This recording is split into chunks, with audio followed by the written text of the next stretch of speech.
La société d'aujourd'hui est composée d'une kyrielle d'institutions. Partant des institutions politiques, institutions juridiques, institutions religieuses, jusqu'aux institutions de classe sociale, de tradition et de profession. Il est clair de l'influence profonde que ces institutions traditionnalistes ont eue sur l'élaboration de nos compréhensions et perspectives.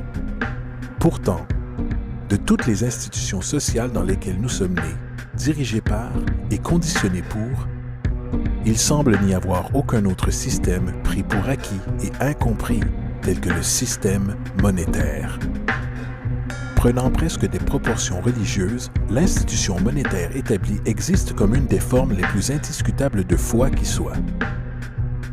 Comment l'argent est créé, les politiques par lesquelles elle est gouvernée et comment il affecte réellement la société ne semblent pas intéresser la grande majorité de la population.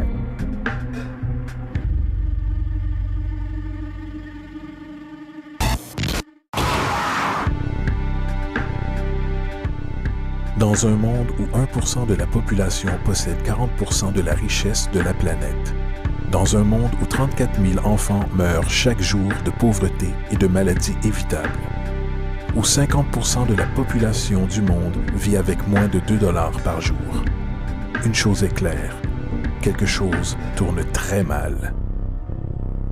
Et que nous en sommes conscients ou non, le moteur de toutes nos institutions établies et de la société elle-même est l'argent. Donc, comprendre cette institution de politique monétaire est essentiel pour comprendre pourquoi nos vies sont telles qu'elles sont. Malheureusement, l'économie est souvent perçue avec confusion et ennui. Les flux ininterrompus du jargon financier secondé de mathématiques dissuadent rapidement les gens de tenter de la comprendre. Pourtant, le fait est que la complexité associée au système financier n'est qu'un simple masque conçu pour dissimuler une des structures les plus socialement paralysantes que l'humanité ait jamais subies.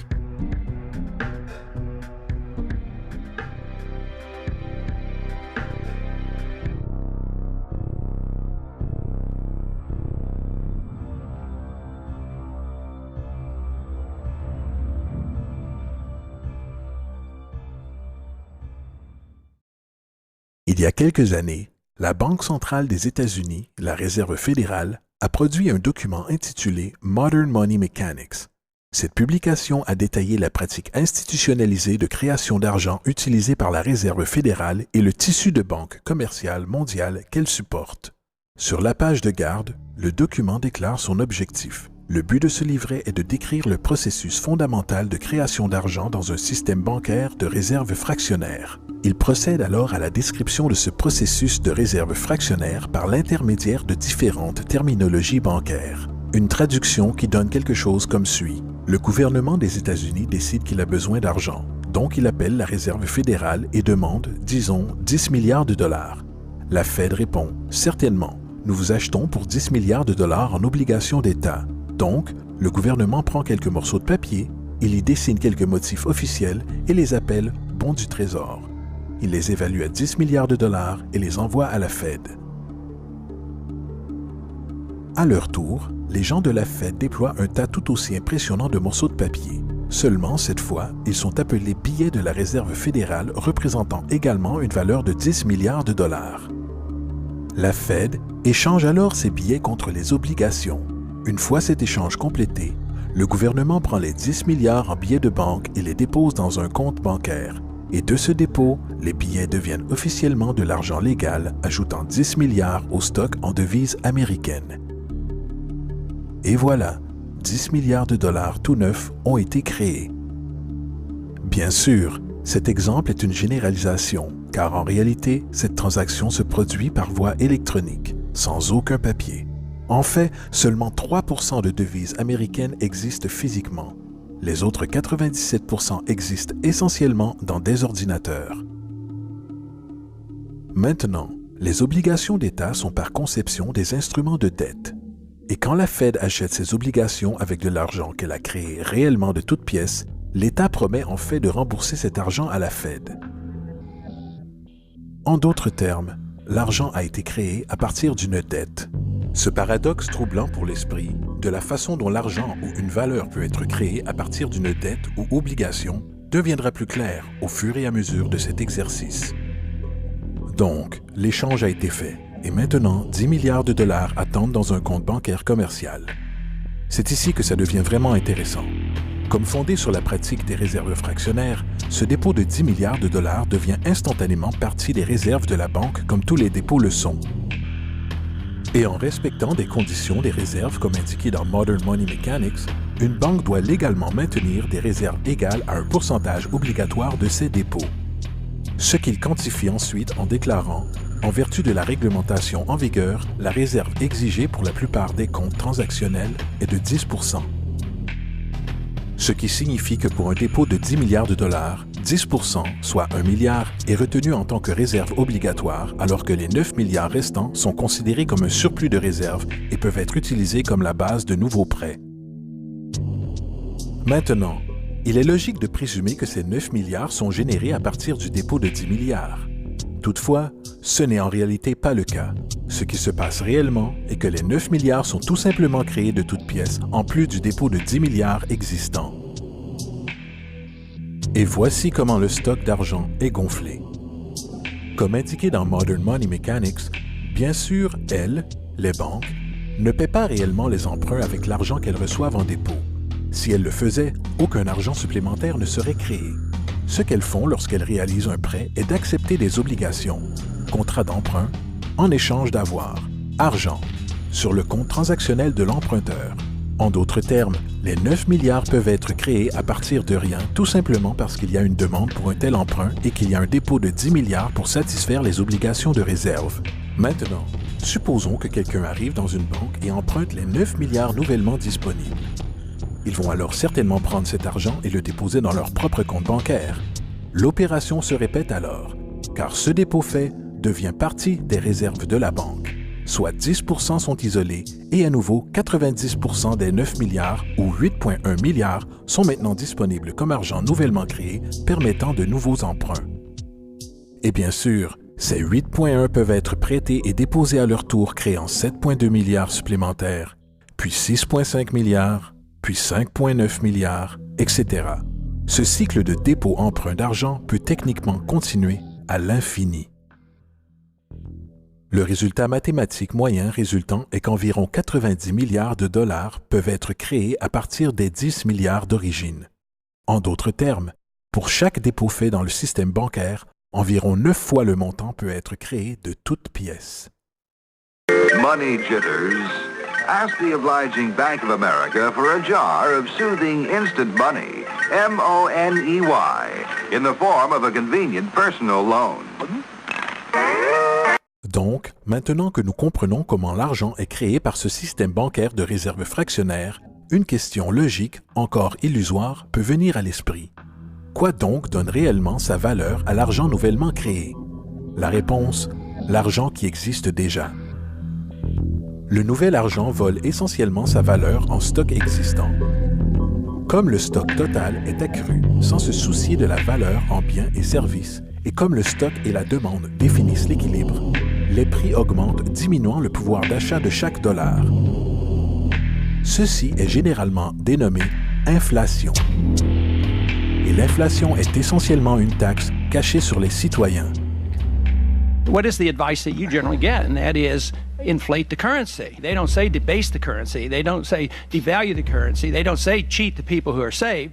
They say lower the interest rates. The real deception is when we distort the value of money, when we create money out of thin air. We have no savings, and yet there's so-called capital.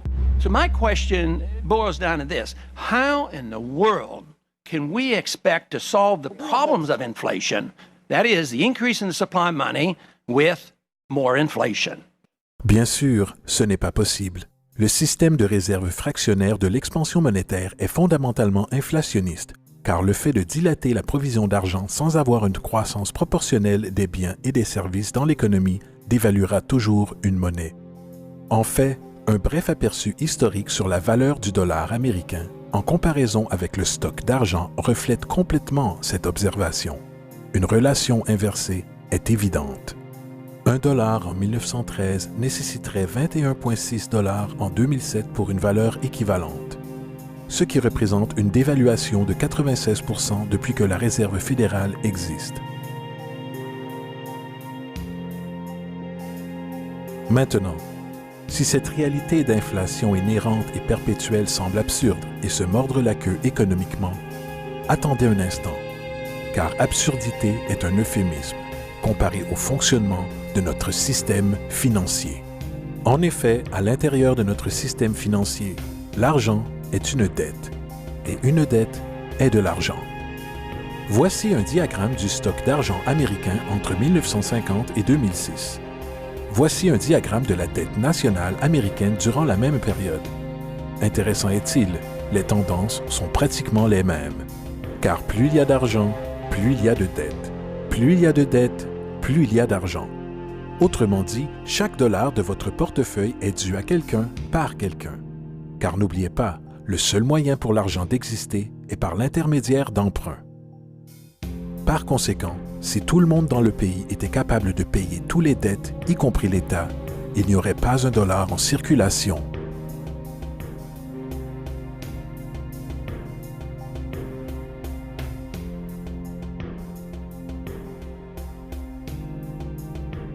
En fait, la dernière fois dans l'histoire américaine que la dette nationale fut réglée a été en 1835, après que le président Andrew Jackson ait fermé la banque centrale qui a précédé la Réserve fédérale.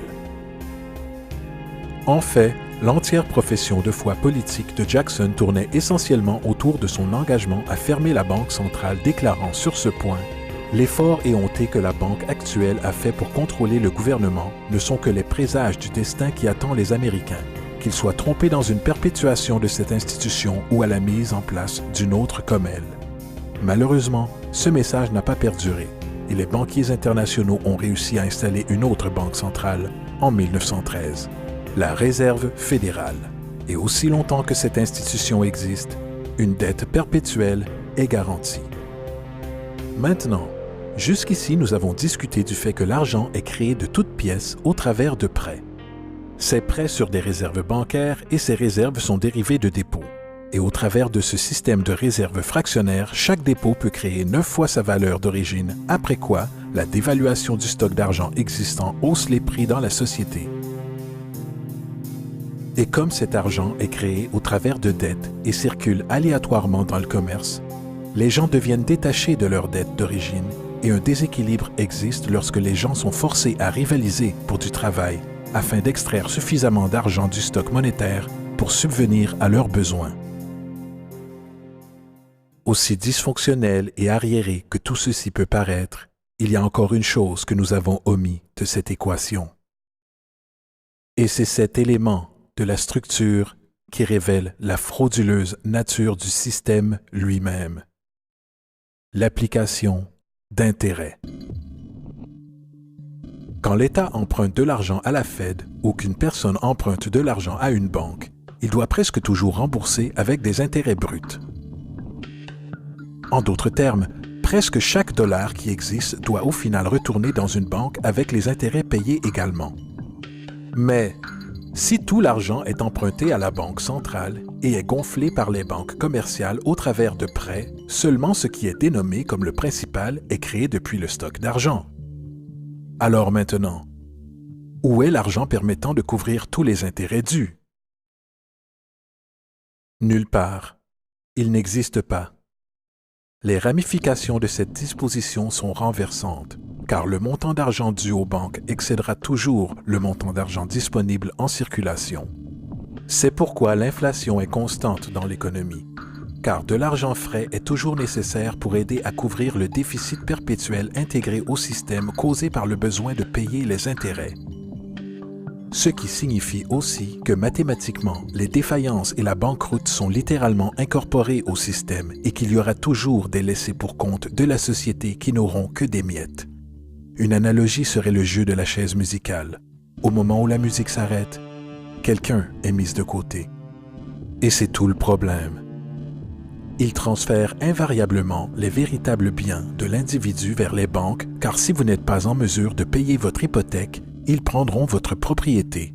C'est particulièrement rageant quand vous réalisez que non seulement ce défaut est inévitable dû aux pratiques de réserve fractionnaire, mais aussi par le fait que l'argent que la banque vous a prêté n'existe pas légalement en premier lieu.